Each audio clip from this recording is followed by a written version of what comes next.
시청자 여러분 안녕하십니까. 오늘 박찬종 변호사님을 모셨습니다. 박찬종 변호사님이 운영하는 이 유튜브가 지금 구독자 수가 20만을 넘었다고 합니다. 1년 남짓한데 지금 박찬종 변호사님이 연세가 한국 나이로 83이죠.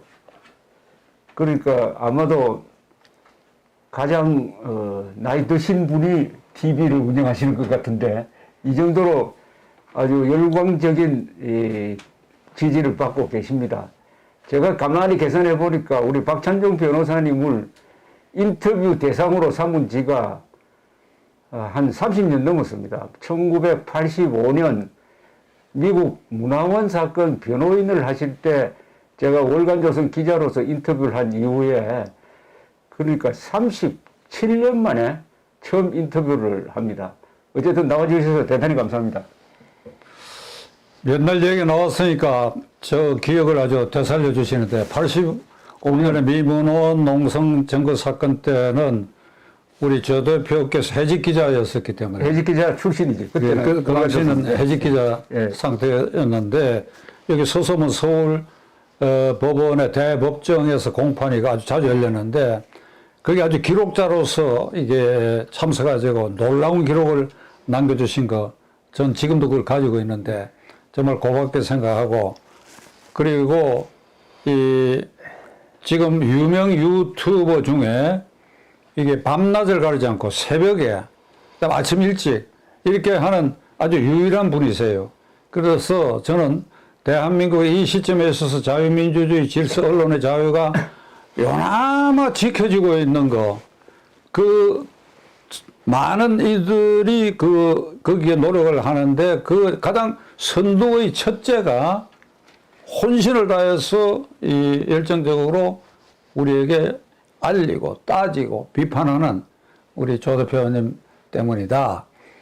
공개적으로 뵙고 공개적으로 꼭 한 말씀을 드려야 되겠다 싶어서 이렇게 짜고 친다고 하겠습니다. 짜고 치는 거 아니에요, 절대로. 자, 그런데 본론으로 들어가서 아까 참 85년에는 제가 해직 상태가 아니었고 그때는 조선일보에 들어가 있는 상태였고요. 우선 오늘이 아주 이 역사에 기록될 만한 날이 됐는데 우리 헌정사상 처음으로 현직 판사를 탄핵 소추 아마 표결이 곧 있을 것으로 보이는데 그 직전에 이 김명수 대법원장의 거짓말 논란이 한 이틀 동안 불거졌는데 이 상황을 법률가로서 어떻게 보십니까?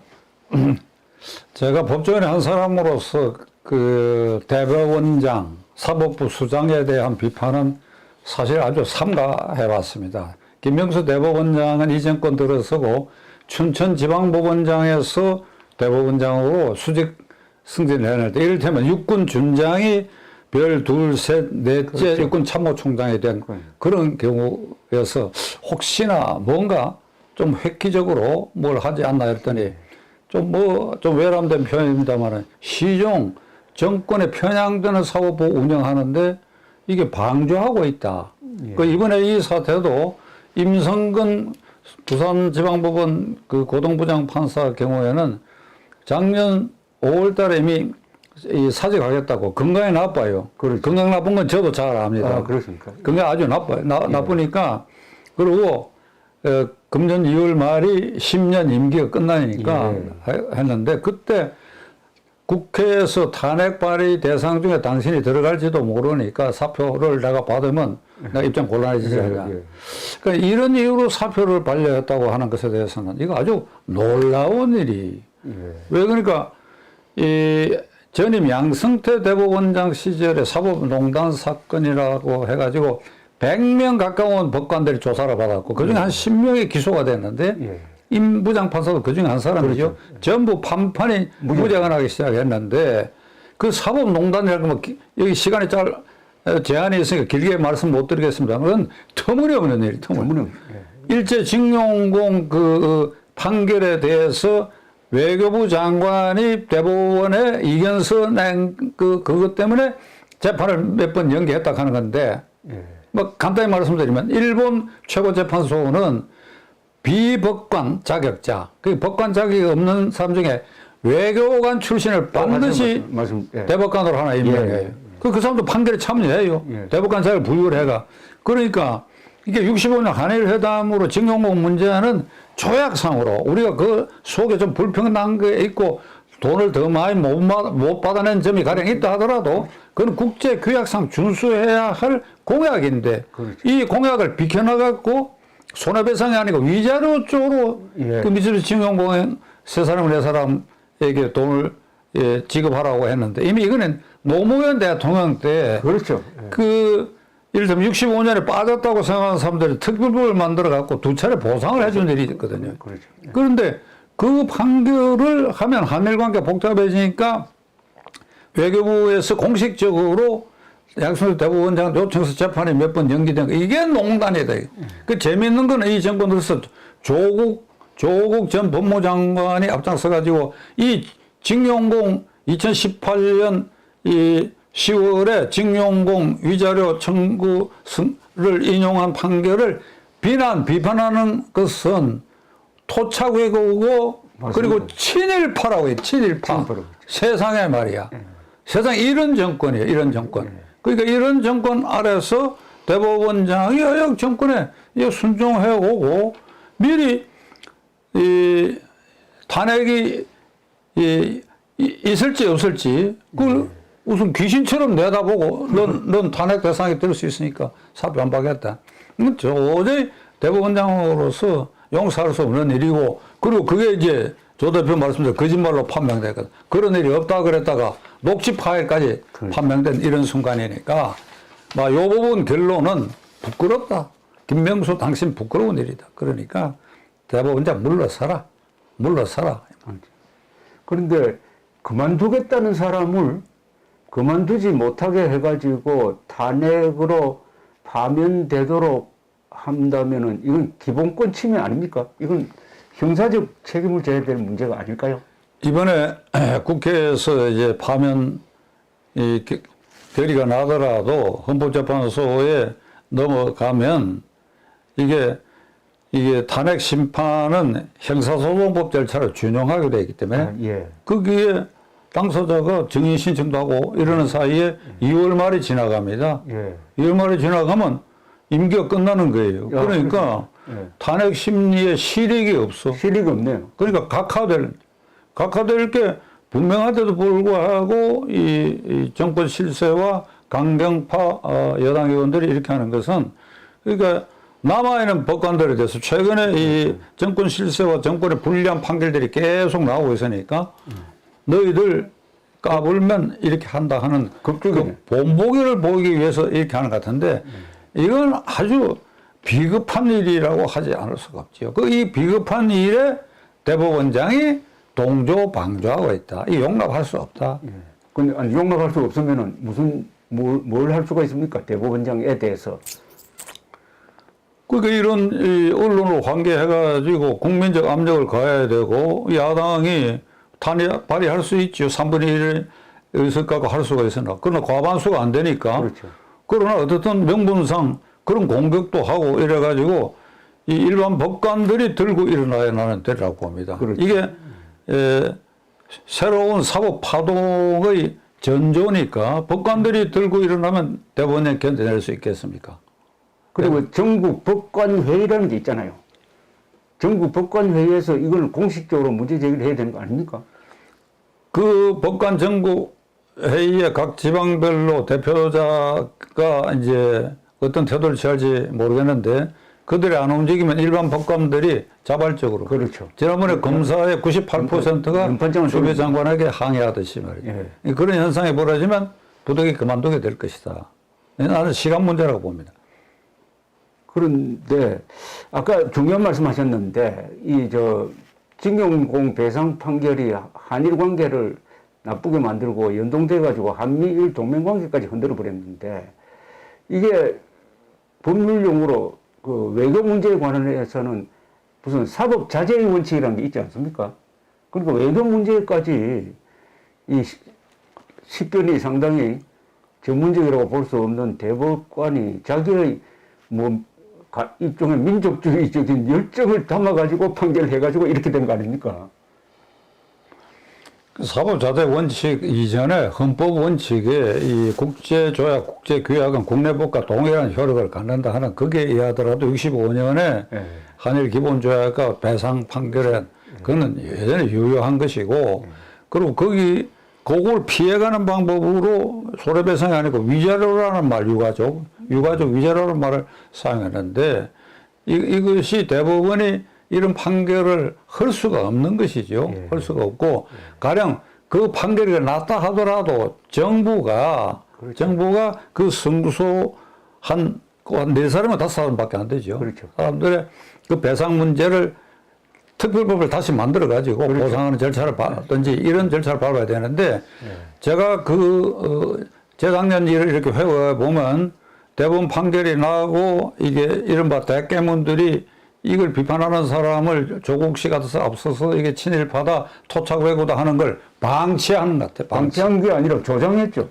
그렇지. 조장, 방치. 그렇죠. 그래야 이 정권 유지에 있어서 자기들 그 지지 세력을 결집하는 것. 또 우리 국민 전반적으로 이게 일제 강점기를 거치면서 작은 교육 과정에도 그렇고 일본 하면 외놈, 우리가 피해의식 같은 게 있으니까 요걸 이제 자극하는 것이죠. 근데 그게 그 진경호 판결이 그 다음에 한일 간의 갈등으로 심화되고 일본이 한국에 대해서 수출 품목 심사를 강화를 하고 하니까 우리 쪽에서 또 한일 군사정보보호협정 지소미아 파기하겠다고 했잖아요. 그죠?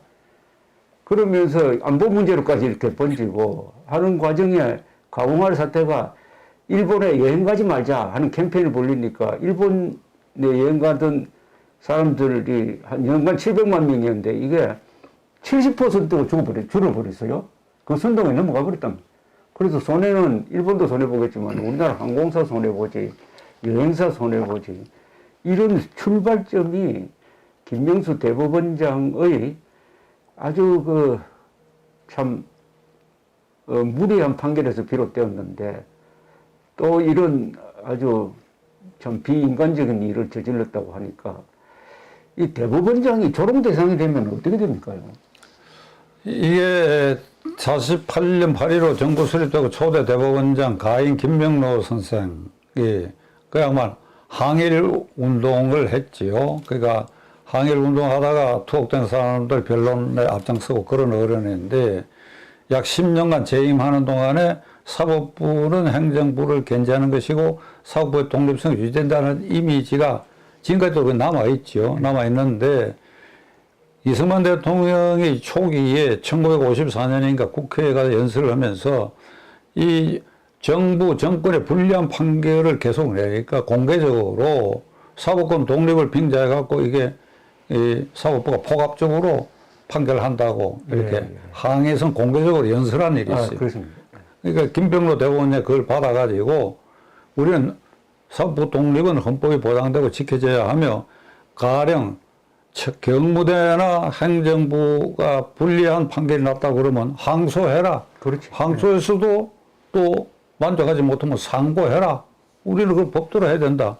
이걸 보호받아야 된다. 이렇게 해서 완전히 맞서서 굴복시킨 그런 아주 빛나는 전통이 있죠. 그게 이제 군사정권 이후에는 뭐 전부 고분고분했는데 이른바 촛불 민주화 정부라고 지칭하는 이 정권 아래 대법원장이 과거 군사정권이나 유신정권 때의 대법원보다도 더 아주 적극적이고 굴종적인 태도를 보인다. 그러니까 3,000명의 법관들의 명예와 자존심을 요 며칠 사이에 현저히 훼손시키고 있다. 그런 점에서도 그는 책임지고 물러서야 된다. 여기서 노골적으로 이 공개된 녹취록에 보면은 이런 대목이 있거든요. 정치적인 그런 것은 또 상황은 다른 문제니까 탄핵이라는 이야기를 꺼내지도 못하게 오늘 그냥 수리해버리면은 탄핵 이야기를 못하잖아. 즉 국회가 탄핵 이야기를 못하잖아. 그런 비난을 받는 것은 굉장히 적절하지 않아. 그러니까 국회가 탄핵을 준비하니까 탄핵 당하도록 당신을 계속 사직서를 수리하지 않고 잡아둬야 되겠다. 그러니까 노골적으로 국회가 아니죠. 이 경우에는 여당인데 여당과 물밑에서 무슨 교감이 있는 것처럼 이야기하고 있어요. 그러니까 탄핵을 유도하는 것 같아요. 탄핵을 하라고 유도하는 발언이 이게 탄핵을 유도해서 청와대에다 신호를 보내는 것 같아요. 그리고 안철수 씨가 후배의 목을 쳐가지고 권력 앞에 뇌물로 바쳤다는 논평을 냈어요. 그런 얘기를 했습니까? 뇌물로 이 임부장 판사를 희생시켜서 제물로 바쳤다. 아이고.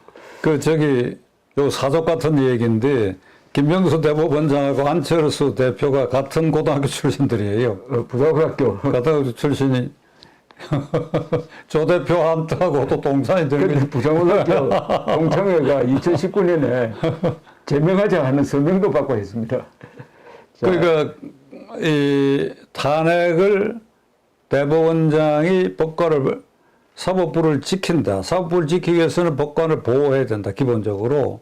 근데 그런 걸 더 떠나서 정권에 암묵적으로 신호를 보내가지고 탄핵을 유도하는 것처럼 한 이런 대법원장을 3,000명의 법관이 오늘 하루라도 그걸 용납할 수 있겠습니까? 그러니까 결국 우리 박 변호사님 말씀대로 이 문제 해결은 결자해 줍니다. 법관들이 이 문제를 스스로 해결해야 된다고 생각합니다. 안 그러면 또 외부에서 개입을 합니다. 이 양승태 대법원장 시절에 있었던 말도 안 되는 사건을 사법농단이라는 말로 지어내가지고 더구나 검찰의 수사를 유도해가지고 자기가 보호해야 할 법관들 한 100명쯤을 갖다 바쳐가지고 무자비한 수사를 하도록 만든 이 연장서상에서 이런 일이 벌어졌다. 그 과정에서 80명이 법복을 벗었어요. 80명. 그거 참. 예. 100명이 조사 대상이 돼 조사를 받고 10여 명이 기소가 되고 80명이 법복을 벗었다. 더구나 대법원장이 구속되고 대법원장 전직 대통령 구속은 몰라도 대법원장이 구속되는 예는 남미에서도 참 보기 힘든 거 아닙니까? 그 양승태 대법원장의 사법농단이라고 하는 게 아까 그 징용공 판결에 관한 거예요. 그걸 정부 쪽에 견해를 들어서 재판기를 몇 차례 늦췄다. 그러니까 그게 농단이다. 그건 표창을 줘야죠, 사실은 판사로서. 그런데 아주 재밌는 게 있습니다. 오늘 법관 탄핵 소추안 여기 161명이 서명을 했는데 이 소추안을 지금 언론이 거의 제대로 보도를 하지 않아요. 제가 한번 읽어보니까 이 기가 막힌 내용입니다. 임성근 판사를 탄핵하는 제1이유로 들어간 게 바로 이겁니다. 2014년에 8월에 산케이신문에 가토란 기자가 세월호가 침몰했을 때 박근혜 대통령이 7시간 동안 행방이 묘연한 것은 어떤 남자하고 만나는 시간과 겹쳐서 그래 됐다. 이런 이야기를 썼어요. 그런데 이게 찌라시를 인용하고 조선일보 칼럼을 인용해가지고 루머를 짜집게 했어요. 그래가지고 마치 사실인 것처럼 보이도록 교묘하게 표현을 했습니다. 자기는 직접 취재는 하나도 안 하고. 그래서 박근혜 대통령 측에서 명예훼손으로 고소를 해가지고 재판을 하는데 재판부에서 아무리 그래도 대통령에 대해서는 이 정도로 이야기는 할 수 있다 해가지고 이제 무죄를 선고하는 쪽으로 가니까 이 법원 행정차장 임종헌 차장이 임성근 수석 부장판사에게 이야기를 해가지고 재판부에 유무죄 판단은 알아서 하라. 그러나 무죄 선고를 하더라도 이것이 허위 사실이었다는 것은 밝혀주었으면 좋겠다. 선고문에 허위 사실이었다는 것을 밝혀주기 바란다.